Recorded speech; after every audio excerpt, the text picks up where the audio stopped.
Good evening, ladies and gentlemen. Welcome to Hard to Believe It. It's the last class, Journey of the Soul. We're reaching the end of the journey, although obviously what we've been talking about, this is not the end of a journey, right? This journey continues infinitely, but our journey together, exploring life in all its different stages, is coming to an end tonight. So it's a bittersweet night tonight.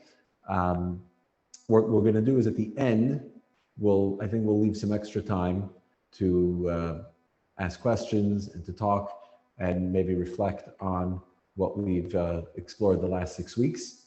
And so if you have some questions from last week, I know some people mentioned they had a lot of questions about reincarnation, some other questions from previous classes, hold them for the end. And hopefully at the end, we will set some time to be able to address and discuss those questions. Okay, so let's jump in to tonight's topic. We had discussed that. Hang on. Okay, we had discussed the. Again, you saying just tinkering here suddenly. Now on a new device, I've got to tinker. It's throwing me off my game. Okay, we had set sort of a goal for this lesson to really take some of the edge off of the concept of the conversation around death. And over the last several weeks, that's really what we've done. We haven't really tackled problems of grief and anguish and separation and loss. Those are topics that we didn't really address head on. But the overall conversation about death is one that we've been having, and we've been having a lot of fun having that conversation, and we've been cracking a lot of jokes, and that's kind of by design because, as I mentioned, one of the goals of this course was really to try and remove some of that fear and anxiety and terror around death. Specifically, lesson 1, that was something that we had set out to do. And so now reaching the end, and it's time to reflect on just the mere fact that we've been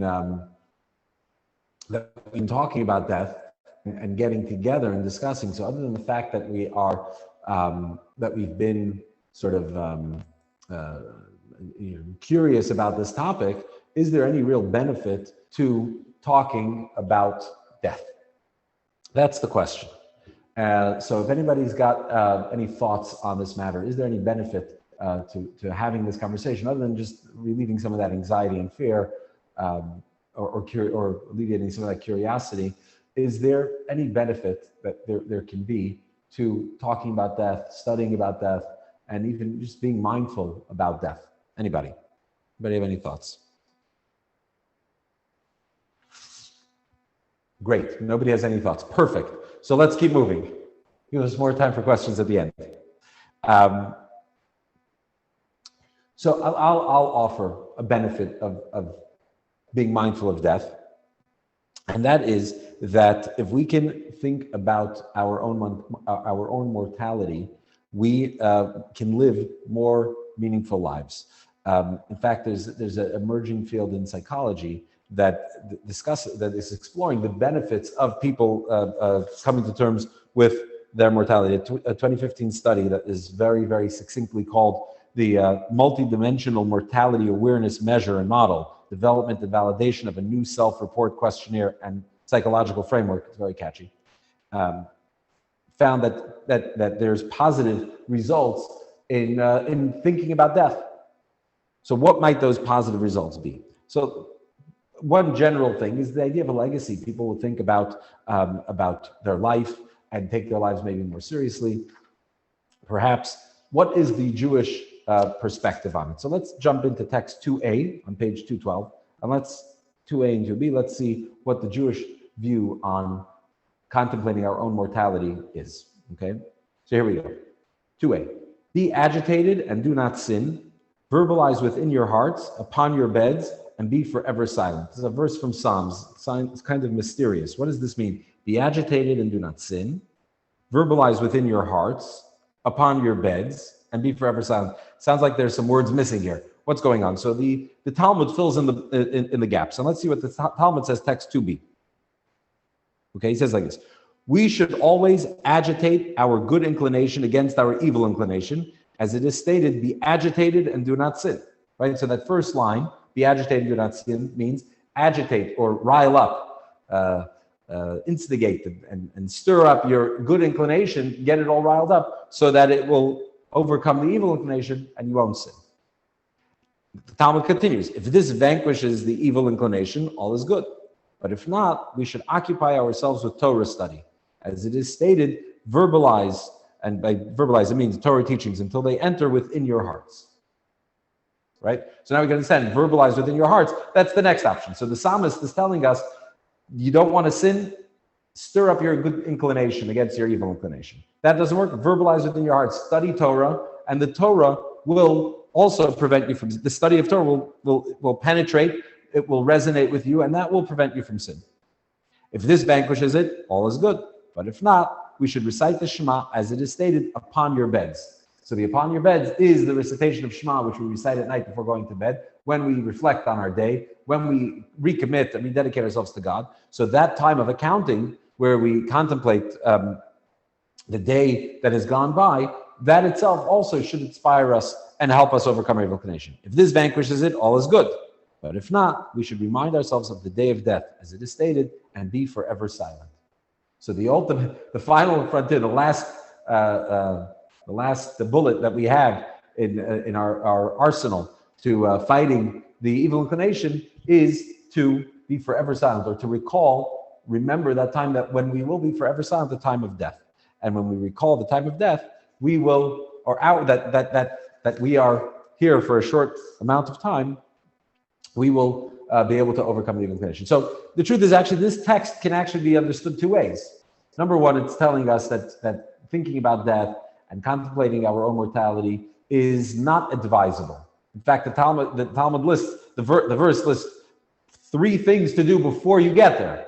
First, stir up your evil inclination, your good inclination, then study Torah, then say the Shema. And only if all else fails, then start to contemplate your mortality. So on the one hand, there's that. It's maybe not such a great thing. Also, it's possible that it could be depressing to think about death.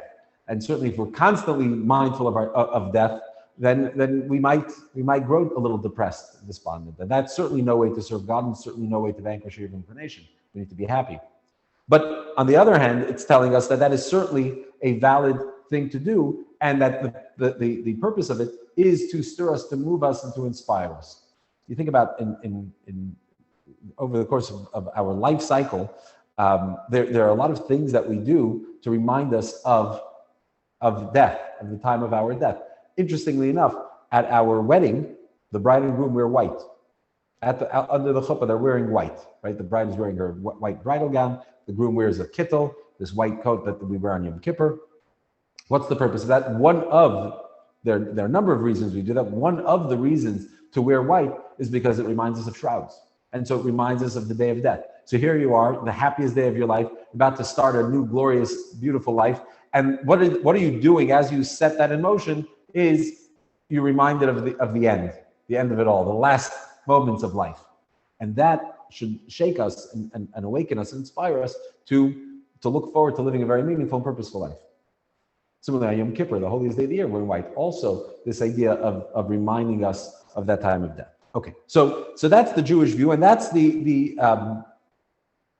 goal, is that contemplating death, thinking about mortality, is something that should hopefully inspire us. But the truth is that it can also lead us in another direction, right? So you've ever heard the phrase, you only live once. You only live once implies you only live once to just party. Just go out and party. People have bucket lists that they create because they're going to kick the bucket. So they think about death. They think about it in very cute terms, kicking the bucket. And so they create a bucket list, things they need to do before they die, before they kick the bucket. So there's this idea that if you can remove sort of some of that the fear and anxiety around death, it could lead you in one of these two directions, right? It could lead a person to just living a frivolous life, just doing. Look, I think either way, the goal is, or the result would be a less inhibited life. The question is, when you're less inhibited, what are you less inhibited about? What are you allowing to come to the surface? So a person who feels they only live once, you got to seize that moment, and they're going to live less inhibited because this might be the end of this might be the last day of their life. So they're going to do whatever and not apologize for any of it, and just live a very, very hedonistic type of life. But on the good side, the positive side, you can live less inhibited because you can live a more authentic life, authentic that's more aligned with your purpose. So having less inhibited in, let's say, how you communicate with others, the feelings that you share with others, the good that you're going to do. Not be inhibited to think that you can't make a difference, can't make an impact, that you're not important and you don't have an important role to play. So that's a positive outcome of being less inhibited when it's focused to something positive. So let's take a look, for instance, now at one specific area where we can sort of have a practical application of this idea of how the idea of recognizing that we're going to die one day, how that affects us. So there's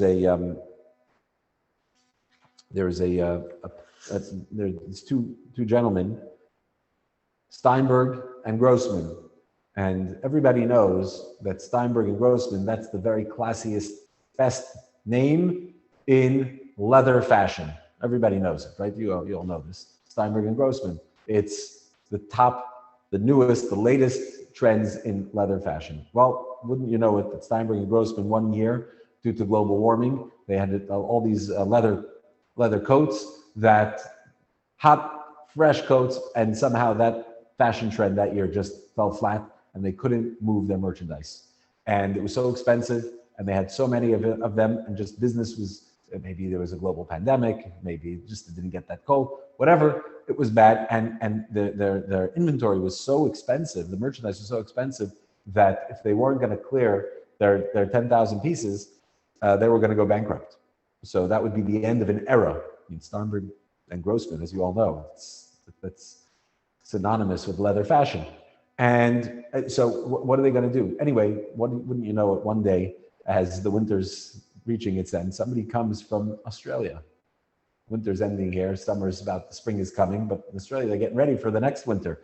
And the guy comes into the store and he says, I'm looking for leather coats for next winter. I don't think it gets that cold in Australia, but just work with me here. And said, well, what are you looking for? You've come to the right place. And he said, they said, we have the perfect item for you. He says, really good. I need 10,000 of them. You think you have 10,000? They said, we're going to go. We'll do an inventory. We'll let you know. We'll get back to you. And yeah, they say, we have 10,000 pieces for you. They're thrilled. This is going to literally save their business. So the guy says, look, 10,000 pieces. It's a lot of money. It's a lot of merchandise. I was sent by headquarters to find that merchandise. I found it with you. I'm very excited, but I need to take a sample back to corporate. We're going to have to make a decision. I would say this deal is going through, but today's Tuesday. If you don't get a telegram from me by Friday, then know that the deal is sealed. Okay. So the guy leaves with one sample, goes, it's Tuesday, it's Wednesday. Steinberg and Grossman are very nervous. They want this deal to go through. This will save their business and rescue their season. And anyway, they're waiting. Thursday comes, Thursday goes, Friday comes. Friday, they're looking at the clock. It's 4 o'clock, it's 4:30, and nothing. They're excited. They're already starting to jump for joy. Their business is saved.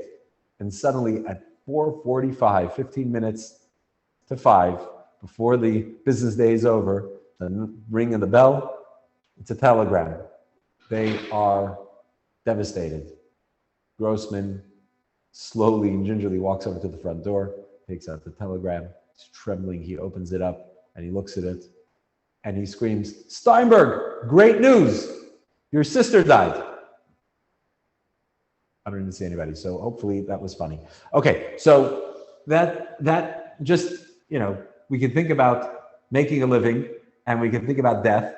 And what do we prioritize? So let's take a look at text 3. Text 3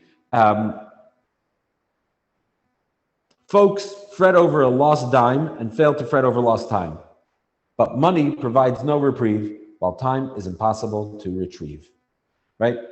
People fret over lost dime, but not time. Right? Money provides no reprieve, while time is impossible to retrieve. So what's the story? What if you had a choice to give me $1,000 or waste a day? Right? So the deal is you give me $1,000 that's just mine, just out of your pocket, out of your bank account. Or the other option is don't give me the $1,000, but waste a day, just totally waste a day. Now, many of you, I think, would say that you would pay me to be able to waste a day. But so think about that for a moment, though, right? What is more valuable, right? So when we think about value, and we think about what is important, what's valuable, and what should we value, that should be something that is irreplaceable, something that's irretrievable, right? Now, money, $1,000 comes and goes. You make $1,000, you lose $1,000. Obviously, $1,000 is a relative term, whatever that means in your life. A significant sum, an insignificant sum, doesn't matter. The point is that all comes and goes. But time is one commodity we don't get back. You know, it's I've always been puzzled by the fact that I've never seen, of all the people that use baby changing tables, nobody's ever come back with a different baby. Why was that? Because your baby is not replaceable, right? What's the joke there? The joke is, of course, you're not coming back with a different baby. Babies are not exchangeable. This is my baby. This is the only one. They're not replaceable. And similarly with time, time is not a replaceable commodity. Whereas money comes and goes. And yet we're more concerned about our money. Like George Burns said, I can't afford to die. I can't afford to die. I'll lose too much money. So let's take a look at text 4, an interesting text. If not for our fear, page 216, if not for our fear of the angel of death, what wrongs we would commit against our Father in heaven. Let us learn from the first 10 generations of humanity. God showered them with abundant paradise-like goodness, including centuries-long lifespans, yet they were on the brink of destroying the world. So in other words, what's this text telling us? This Midrash, text 4, is telling us that when we feel that time is expendable, it's disposable, then we are less inclined to live a purposeful life. So the first millennium after creation, for the first 1,000 years, people lived for almost 1,000 years. Well, what's a year in a 1,000-year lifespan? It's completely insignificant. And what happened? Humanity literally got out to bring a flood to end the chaos that was the result of people living these incredibly long lifespans that seemed to be completely valueless and something that seemed completely to not be appreciated, right? So there is a value when we contemplate our lifespan and we recognize that today is a day I can never get back. So that allows us to frame our life in a much more urgent sort of way. So we have a more urgent sense when it comes to looking at our life, knowing that it's short, knowing that it's limited, knowing that there's a time that it ends. And so therefore we fill all of those days with urgency. And we're more inclined to carpe diem. So why do people value their money more than their lives? Because money is something that we get distracted, right? We think time is dispensable and replaceable, and our money is not. So that's what happens. But if there's no tomorrow, what good is my money? So that's the it's interesting. Ernest Hemingway says that fear of death increases in exact proportion to an increase in wealth, meaning that the more money we have, the more we're afraid to die. But think about the irony of that, right? You're afraid to die. Why? Because suddenly you're going to lose all your money. But if you're going to lose the money, what value does it have now during your lifetime? But that's sort of how our brains are wired. So the sages tell us, the Talmud says, Rabbi Eliezer says, he says, repent. This is his advice to his students: repent one day before you die. So his students asked, Rabbi, nobody knows when they're going to die. So he says, yeah, exactly my point. So repent every single day, because you don't know, is this the day before the day you die? And so therefore you'll spend, in other words, if you're mindful of the fact that there's a day that you are going to die, and you need to repent before that, since you don't know when that day is, it can come at any time. And so you spend your life in repentance. You spend your life living a meaningful, purposeful life. So living your life, living life as if today is the last day of your life can be, in a sense, as I mentioned before, can reduce inhibition and can free us to be able to live much more meaningful lives. Let's take a look at text 5, a really nice text from Miles Alperin, Levin. He was a 16-year-old boy who was diagnosed with a terminal illness, and he started to blog about it, and he passed away 2 years later, and at 19 years old. So, but he started blogging. His father, after he passed away, put this all into a book.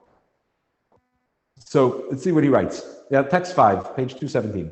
I went to the driving range the other day, and I was thinking how you start out with a big bucket of golf balls, and you just start hitting away carelessly.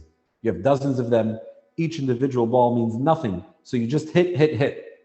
One ball gone is practically inconsequential when subtracted from your bottomless bucket. There are no practice swings or technique reevaluations after a bad shot because so many more tries remain. Yet eventually, you have to reach down towards the bottom of the bucket to scavenge for another shot, and you realize that tries are running out. Now, with just a handful left, each swing becomes more meaningful. The right technique becomes more crucial. So between each shot, you take a couple practice swings and a few deep breaths. There's a very strong need to end on a good note, even if every preceding shot was horrible. Getting it right at the end means a lot. You know, as you tee up your last ball, this is my final shot. I want to crush it. I want to crush this with perfection. I must make this count. Limited quantities or limited time brings a new precious value and significance to anything you do. Live every day shooting as if it's your last shot. I know I have to. I found out today 5-year survival rates are just 30%. So he really sums this up really, really well, very powerfully. And of course, he was living this in real time. So I pose the question to you. End this sentence for me. Life is too short to. Life is too short to what? Let's take a moment to think about it. It's too short for what? If you want, you can unmute yourself and shout something out. Or we could just think about this. Life is too short to what? Get upset.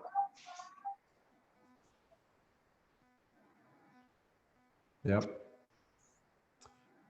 During the course of this course, I was talking to somebody after a class, and he was telling me about the last call he received from his grandmother that he missed. She left him a voicemail, and the next day she had passed away. And it was something that obviously was gnawed at him, bothered him. And so we talked about that a little bit. Obviously, living your life as if today's your last day can be very exhausting as well. So obviously what I'm sharing here is really a matter of perspective that should help us live more meaningful, purposeful lives, but not to the extent that it becomes an obsession and becomes overwhelming. To live every day, literally, as we mentioned right in the beginning, when we were reading text 2, the Talmud offers a few options in vanquishing your evil inclination or options for living a more meaningful, purpose-driven life before it gets to contemplate death.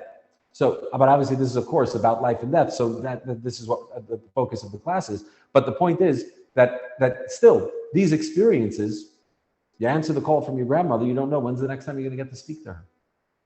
And that's something that you cherish and you value. Now, of course, does it mean that you can always pick up the phone for everybody always? No. But it allows you to prioritize things and to be mindful of those priorities and not neglect them. That's for sure. Okay, so there's the famous parable that we'll just close out this first idea here tonight with. There was a guy who was a real schlemazel. He just couldn't do anything. He couldn't hold a job. He couldn't scrape 2 pennies together, and he had a big family, and he was just a total disaster. And one day he gets a letter in the mail His fortunes are about to change. Is it from what was the name? You guys remember Ed McMahon? What was it? Clearinghouse? What was it called? Those you'd get like in the mail. You have a free trip, a free cruise. You guys know what I'm talking about? Anyway, I didn't remember what it's called. Going back a few years. Clearinghouse. Folgers Clearinghouse. Is that what it was? Publishers. Publishers Clearinghouse. Publishing, was that when you'd win like a vacation or a new home and things like that? Like money every week. Okay, well, yeah, something like whatever. You know what I'm talking about. Okay, so he gets in the mail, you have won an all expense paid trip to Diamond Island. Diamond Island, that's it. Now he's about to become a rich man. That now wasn't so simple. Not everybody got that letter, that golden ticket to Diamond Island, and it was a difficult trip. It was a very, very long journey. It was a long, long voyage on the sea to get to Diamond Island. But this Schlemazel, Yankel, had nothing to lose. So he said to his wife, his family, I'll see you in a while. It's going to take him months to get there, but he's going to go. He's going to gather his diamonds and he's going to come back and they're going to live happily ever after. Anyway, the day comes, takes his golden ticket, boards the ship, and he heads to Diamond Island. He gets to Diamond Island after a very, very long, treacherous trip.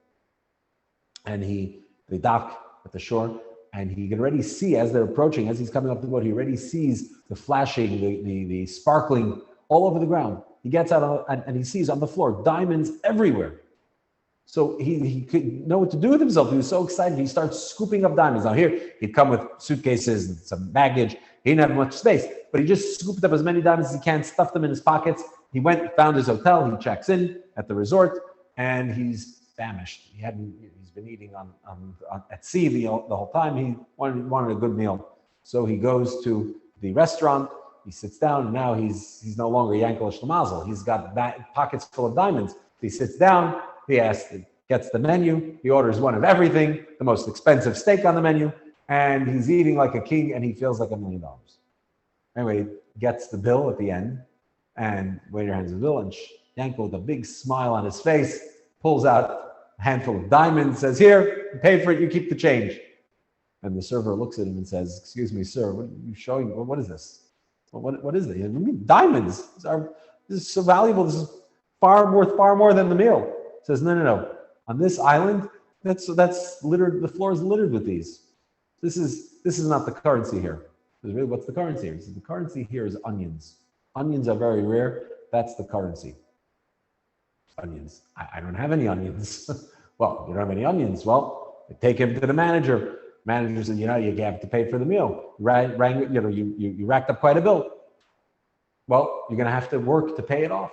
So Yankel gets to work in the kitchen, scrubbing the dishes, to be able to pay off the meal that he ate. And now he's thinking, Schlemazel, Yankel, again, he can't even pay for his meal. He's got his pockets of diamonds. Anyway, he's working. But interestingly enough, wouldn't you know it, that somehow on Diamond Island, Yankel was a success. Everything he did was successful. He was a great dishwasher, and then he innovated some kind of dishwashing technique. He becomes the manager of the dishwasher. He works himself up, and he's working himself up till months go by, and Yankel is now doing very well for himself. He has amassed quite a fortune of onions because everything he did just turned to onions. Everything was successful. And he works his way up from being a measly dishwasher to suddenly being one of the wealthiest men on the island with vast storehouses of onions. Anyway, months go by, years go by. Suddenly Yankel remembers, one second, I told my wife I was going to be away for a few months. It's already a few years later. He was so swept up in making such a great living, he'd forgotten all about his family. So he says one day, tells the community on Diamond Island, my friends, it's been a great ride. It's time for me to go home. And here Yankel is thinking to himself, he's going to go home. Look at this. He's practically the mayor of the island. He's going to go home, not the Schlemazel like he left, but he's going to go home like a real hero. And so he has his servants pack up all of his onions. They load it onto his yacht, and he sets sail for home. Days turn into weeks, turn into months. It's a very long trip from Diamond Island. And he comes home, and he had sent word ahead of time that he was coming, and he sees the pier. You can see people gathered. His wife, his family are standing right there in the front row, waiting for him, anxiously awaiting his arrival. And here he is, His ship is moving into the harbor, and everybody on shore is trying to figure out, why is there such a terrible stench?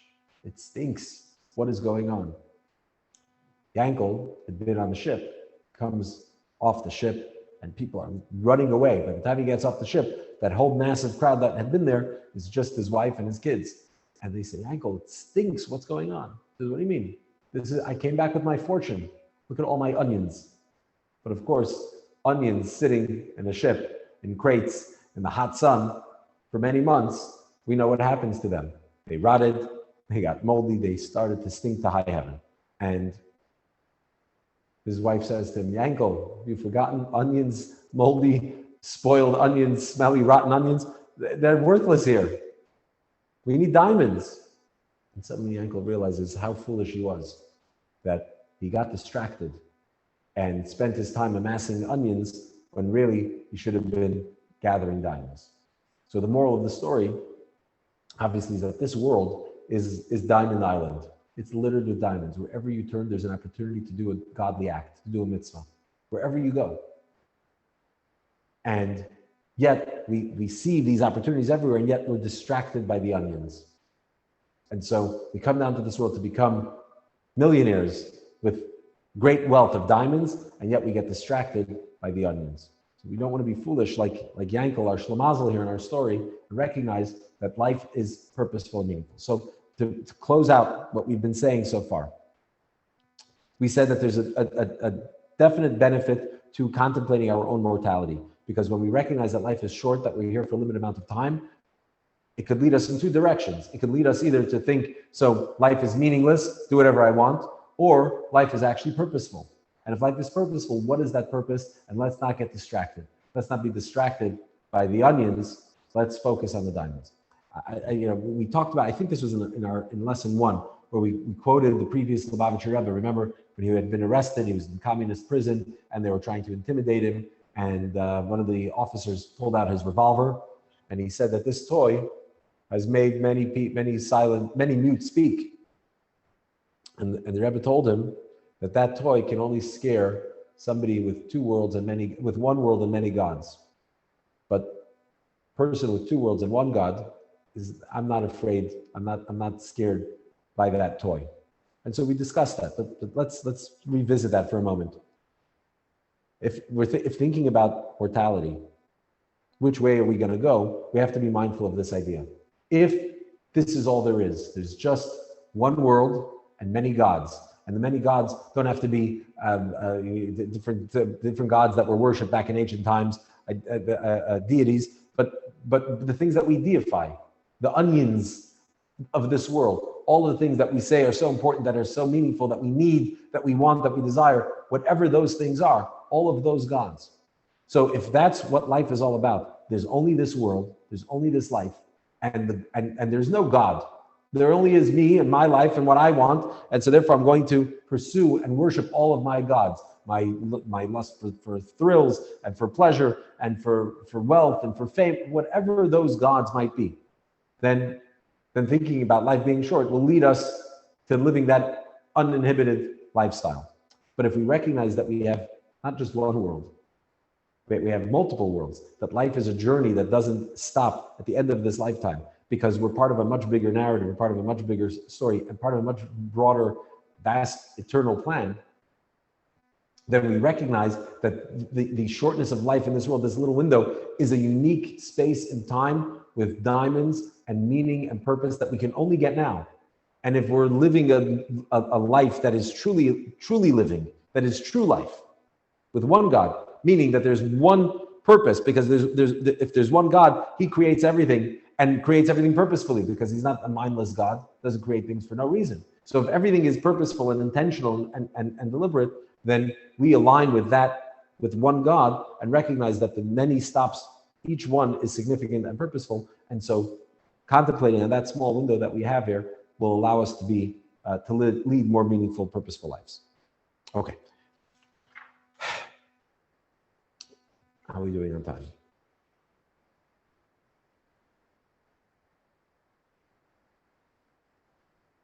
Okay, let's keep going here.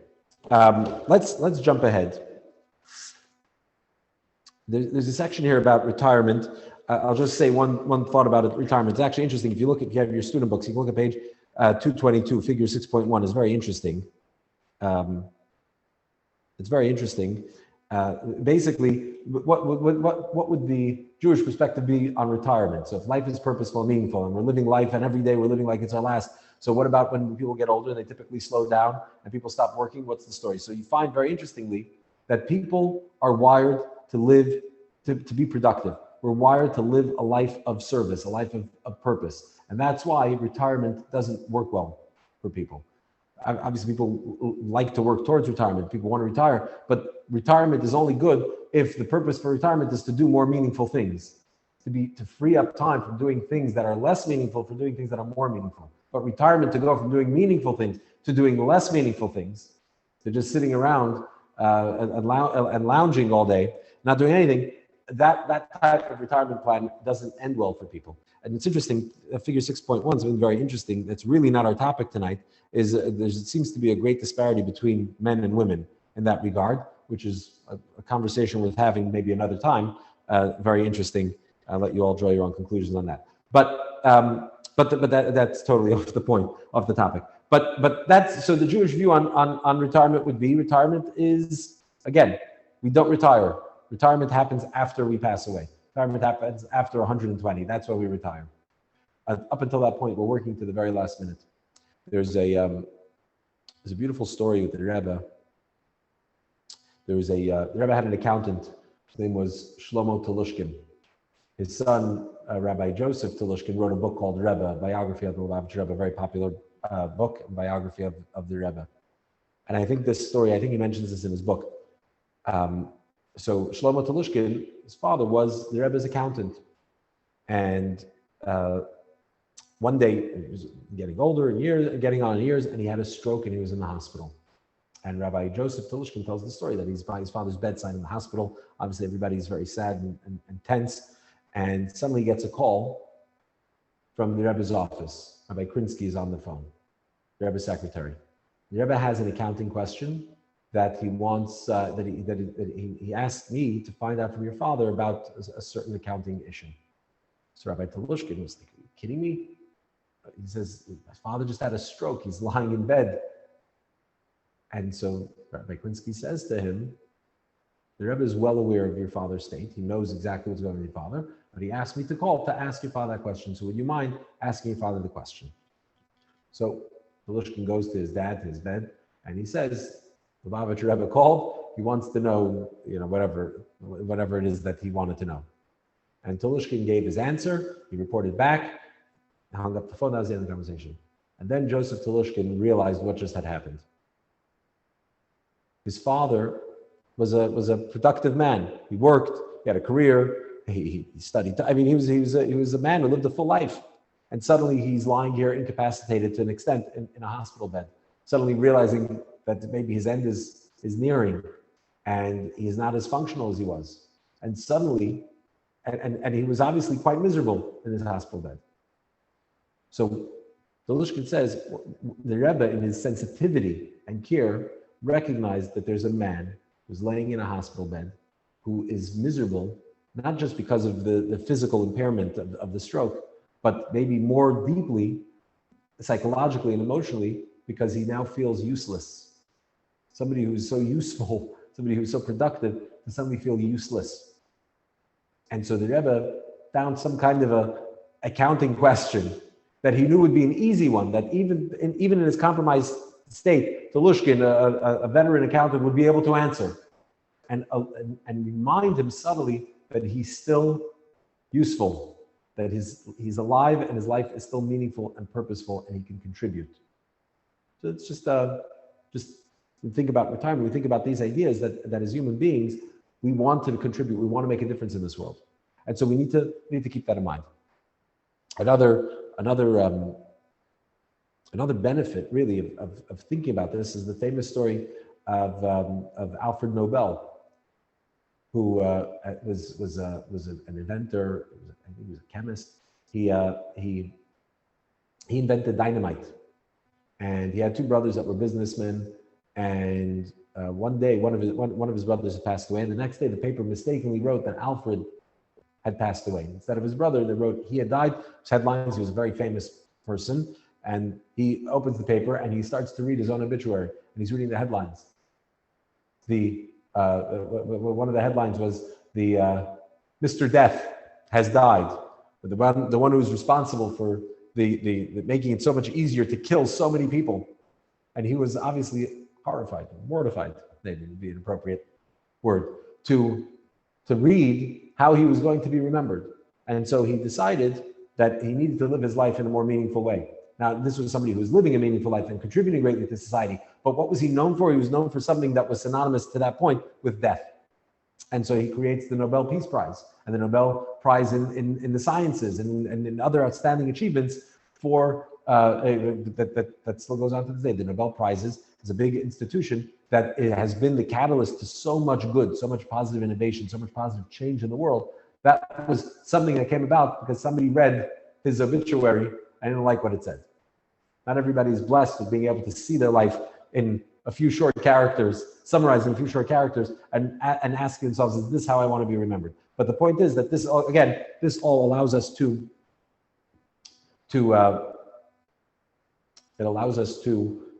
live more purposeful, meaningful lives. Okay. Groucho Marx once said, I intend to live forever or die trying. So let's talk about living forever. Because, perfect segue. We know that Benjamin Franklin famously said that in this world, nothing can be certain except death and taxes, right? As an actor said, Will Rogers said that the only difference, by the way, this is just a footnote to Ben Franklin's famous quote, is that the only difference between death and taxes is that death doesn't get worse every time Congress meets. But anyway, but death and taxes, inevitabilities, the only thing certain in life is death. So let's examine that now. And maybe we'll turn our conversation here that we've been having for the last 5.5 weeks on its head. So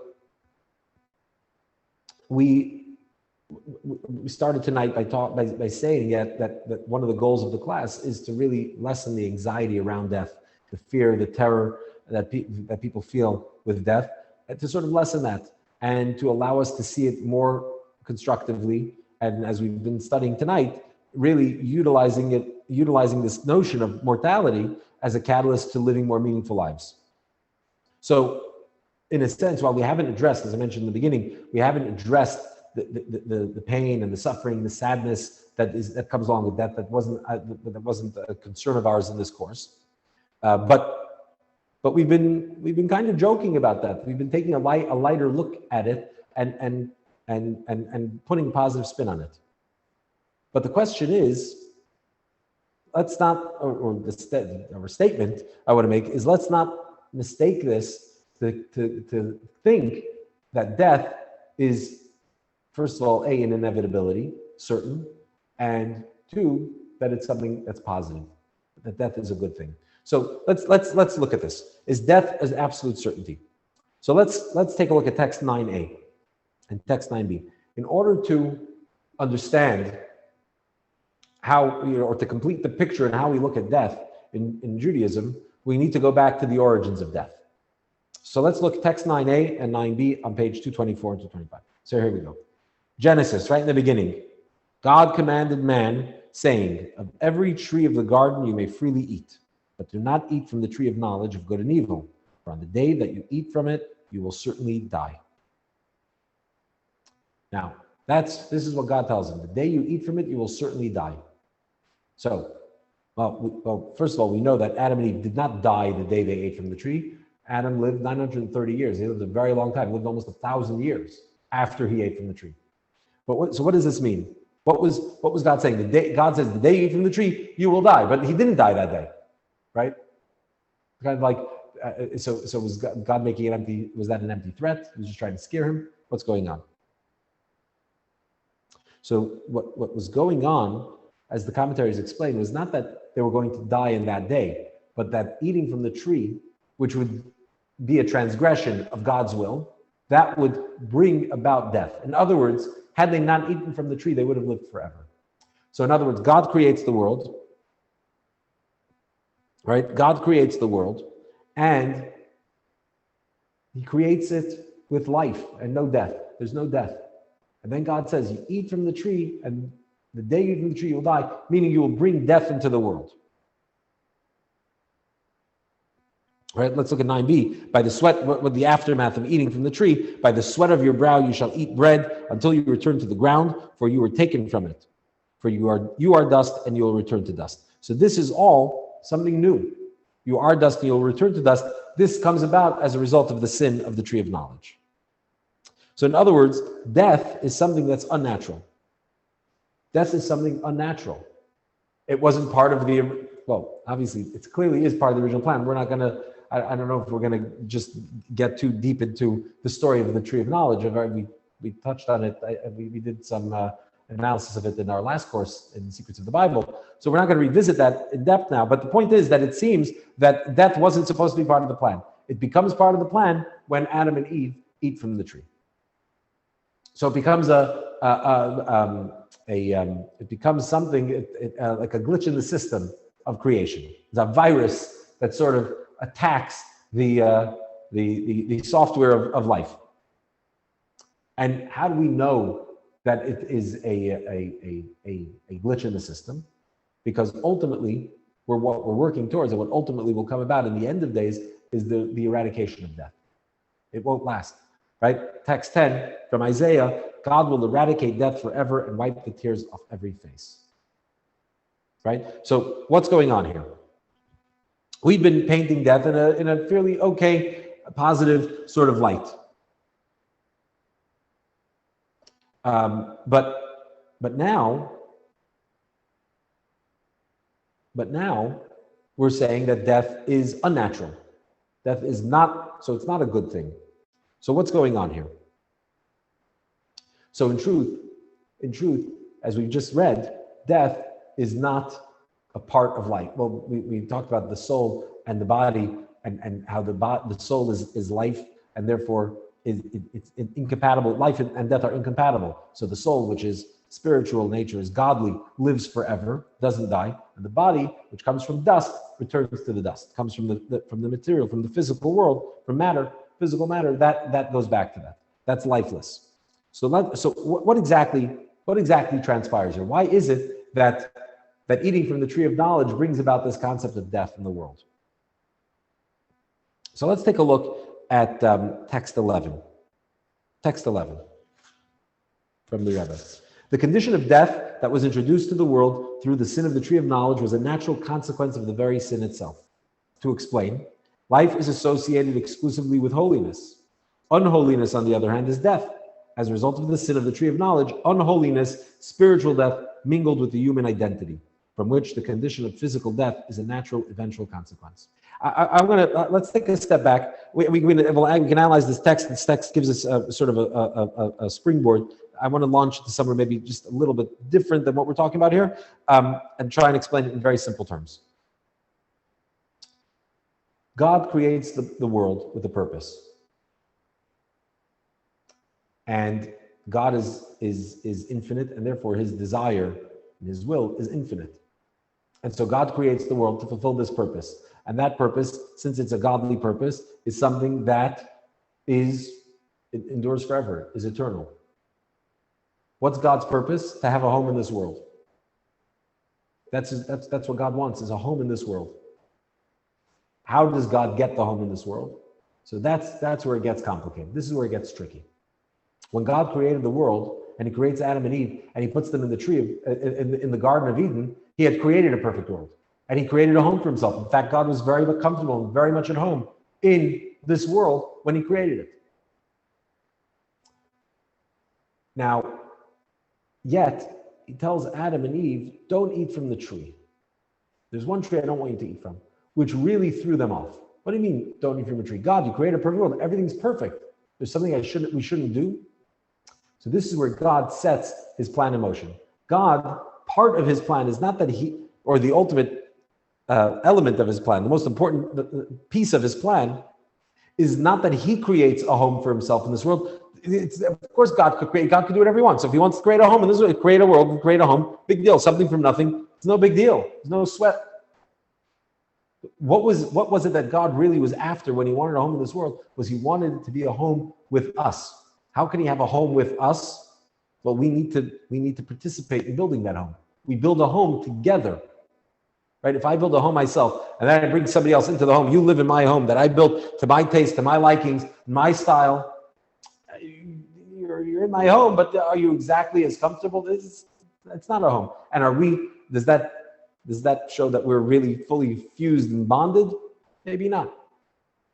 And so the idea to have a home, a place that you can be with one that you want to be with, is a home that you build together. Everybody does their role, everybody has their part to play their role, but we build it together.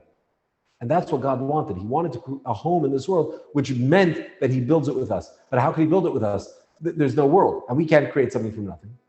So the way God decided to do it was to build a home for himself and say, you contribute. What are you going to contribute? Nothing major. I'm going to put a tree in there that I don't want you to eat from. You don't eat from it, and that's it. And then you would have done your part. And we would have done this together, because even though you could have eaten from it, you didn't eat from it. And had Adam and Eve refrained from eating from the tree for another hour, that would have been the end of the story. And everybody would have lived happily ever after. Emphasis on the ever, forever. That would have been it. And we would have had a home. Now, I said I wasn't going to go into the story of Adam and Eve, but maybe a drop. For Adam and Eve, and particularly for Eve, who was a very smart woman, something was off. Because just not eat from the tree for an hour. And God says, the day you eat from the tree, you will die. It's almost as if God had written this virus embedded it in the system. So what's going on here? There's no such thing as death. So what do you mean I eat from the tree, I die? So there is death or there isn't death? What's going on? So they realize there's a thing called death, which is a possibility in this world. And if they were to indulge themselves and sin, they bring death into the world. What happens when you bring death into the world? But why death? Why is death the consequence of sin? The consequence of eating from the tree of knowledge. The reason is because what is eternal? God is eternal. And his will is eternal. What he desires is eternal. But in order, as we mentioned, in order for us to partner with God, he needs to give us free will. He needs to give us an option to go against his will, to violate his will. Now, what happens if we were to choose option B and violate his will?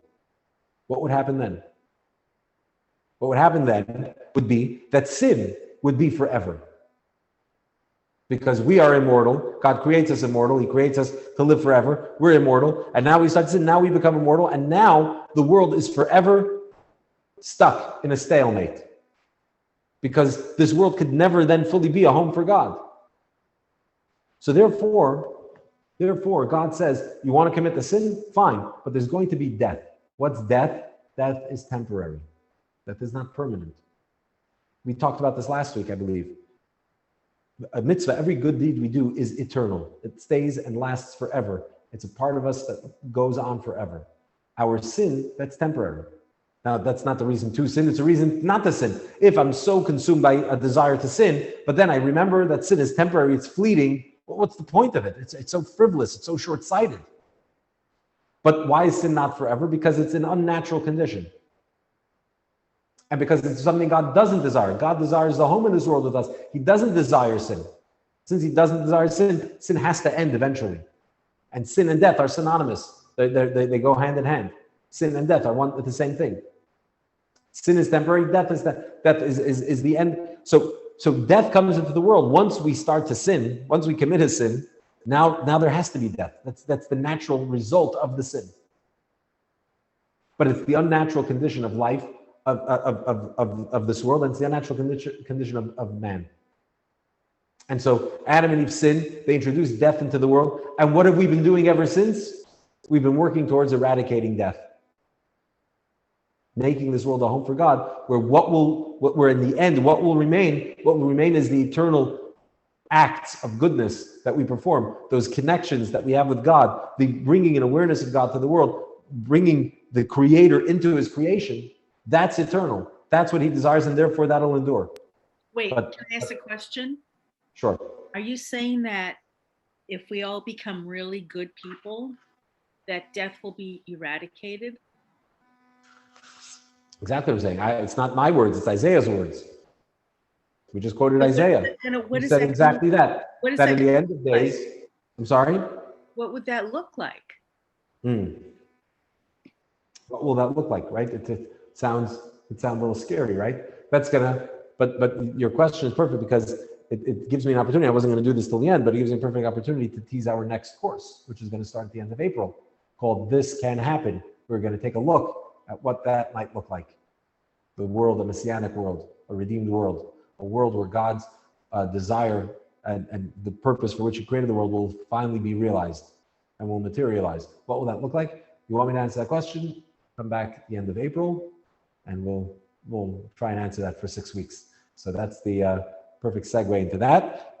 This Can Happen. That'll be our next course coming up in a month and a half or so. So, but now let's put it back into the context of our lives, right? Because we're talking about life and death.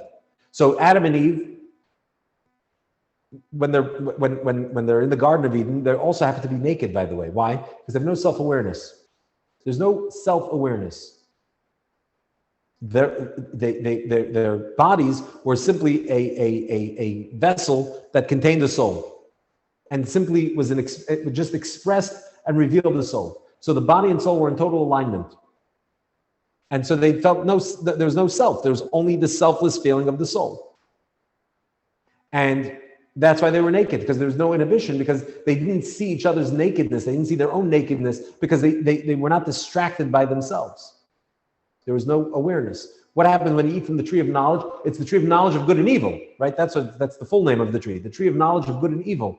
Suddenly they eat from the tree, and now there's good, and now there's evil, and now they experience it subjectively, not just objectively. They experience it subjectively. And in fact, what leads to the sin is somehow the serpent, the snake that really sort of entices Eve and gets her to find a little bit of awareness, to be attracted to something, to be lured by the beauty of the fruit, rather than by the mission and the task that they were supposed to fulfill. Right? So eating from the tree brings that awareness, which simultaneously makes them realize that they're naked, because now there's that awareness, and there's immediate shame, obviously, just like any sin. There's always an immediate reaction of shame, and because suddenly you have that awareness of self and how small and petty we can be. And at the same time, it brings this idea, it introduces the idea of death. So essentially, the death is a misalignment of body and soul, of spirit and matter. And our job is to realign them. So the fact is, life doesn't end, life is eternal. The fact is that the soul lives forever. The fact that the body dies, that's the truth. The fact that the body dies, it's true, that's a fact. But it's a fact, but it's not true. It's not the truth. The truth is that the body too should live forever, because the body and soul should work together. And that's where resurrection comes in. And ultimately, in the end of days, when death will be eradicated, it's not only that the people that will be around at that time, at that very special moment, will then live on forever, but all those people who lived before, throughout history, will all be resurrected, will all come back to life. Why? Because that's the natural state of the body and the soul. Tandem is life, which is eternal. So sin or death is a misalignment. It's a detachment of the body from its source, from what it truly is, which is handmade by God. But the irony is actually that in the Garden of Eden, it was the soul that shined through the vessel of the body, right? It was the soul that was supreme, and the body was secondary, just received from the soul. That's how it was for Adam and Eve. And the sin sort of created a disconnect. But how are we going about rectifying it? So it's interesting. The way we're going about rectifying it is by elevating the spirit over the matter. The exact reverse of what Adam and Eve did. Adam and Eve looked at a tree and they said, oh, it looks beautiful, it looks very tasty, it looks delicious. They looked at the superficial, they looked at the external, they looked at the physical. They didn't recognize the spirit from behind it, which is, why is that tree there? That tree is there for a divine purpose. They were distracted by the external. And what do we have to do? We have to live life in the exact opposite way. Not be distracted by the external, the outer appearance of anything. Find its soul, find its source. You look at another person, look for the soul. Look at the thing what's the soul of this thing? What's the soul that's calling out here? What's God want here? And what's interesting is that when we do that, when we elevate the soul of everything in this world above its body, its outer shell, its appearance, we do that as souls in bodies. And so therefore what will happen is in the end of days with the resurrection is a time where the soul will be nourished by the body, not the other way around. It'll be the opposite. Because by elevating the spirit over the material matter, we actually reveal the greatness of the matter itself, of the material, of the physical itself, of the body itself. And so therefore in the resurrection, it'll be souls reunited with their bodies. And to maybe tie up a loose end from last week when we talked about resurrection. So if there's reincarnation, which body is a soul resurrected into? Right? 600,000 souls. Which one is it going to be resurrected into? The answer is every single one. So last week we touched on this last week. You can appreciate now this idea that every fragment of a soul that cuts off and is reincarnated, it has its own consciousness, its own personality, its own identity. And so therefore, it is resurrected into the body in which it lived. And so which soul, the souls will be reincarnated to which body? All of the bodies. And why is that? Because those parts of those souls were able to rectify their purpose, satisfy both the purpose for that individual soul as well as the purpose of creation for which that soul was created, only in that body. And so the ultimate result of that is that body comes back to life, because that body was the vehicle through which this was all brought about. And so hopefully I've confused you enough here at the end, and brought it. Hopefully we've tied it all up nicely. Let's finish with one last text. And this is actually a text, another piece of that long letter we quoted twice from in this course, the letter that the Rebbe wrote to Ariel Sharon. Let's read another piece here, and this will close us out tonight. Text 13, page 228. A kernel of consolation is captured in the traditional hallowed statement of consolation that has been used to comfort mourners by tens of generations of our nation's communities that follow the Torah tradition. It's quite a mouthful. May the omnipresent console you among the other mourners of Zion and Jerusalem. Right? Remember, we mentioned this. This is something you say in the house of a mourner. So the Rebbe explains like this. At first glance, the association of these two concepts, Jerusalem's destruction and a personal loss, is perplexing. The reality, however, is that we have perfect confidence that God will rebuild the ruins of Zion and Jerusalem. He will gather the dispersed remnants of Israel from the ends of the earth through our righteous Mashiach, and he will bring them in gladness to witness the joy of Zion and Jerusalem. We are equally confident that the same is true with regard to our personal bereavement. God will fulfill his promise that those that dwell in the dust shall awake and joyfully sing. Great indeed will be the happiness and rejoicing then, when all will meet together after the resurrection of the dead. And so we've come sort of full circle here. We started by talking about death, and death not being the end, and some perspectives that go along with it, some technical things, where the soul goes, its journey, and so on. But the ultimate is that the soul comes back into this world. And that's why death, in a sense, really is a tragedy in the end, right? Because it's an unnatural way of existence. The ultimate natural way, the way God always intended it to be, and the way it is destined to be, is for the soul to come back into the body. And so we tell somebody who's grieving, we know that God will rebuild Jerusalem. He will gather us together. He's going to bring Mashiach. There will be a redemption. God's vision and will and purpose will happen. It will be the reality.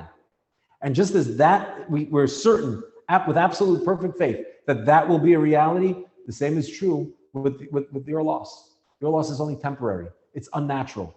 And ultimately, the soul of the departed is destined to come back, be reunited with its body, be reunited with its loved ones here in this world, in the physical world. Anyway, thank you everybody very much. It's been a great honor to spend the last 6 weeks with you.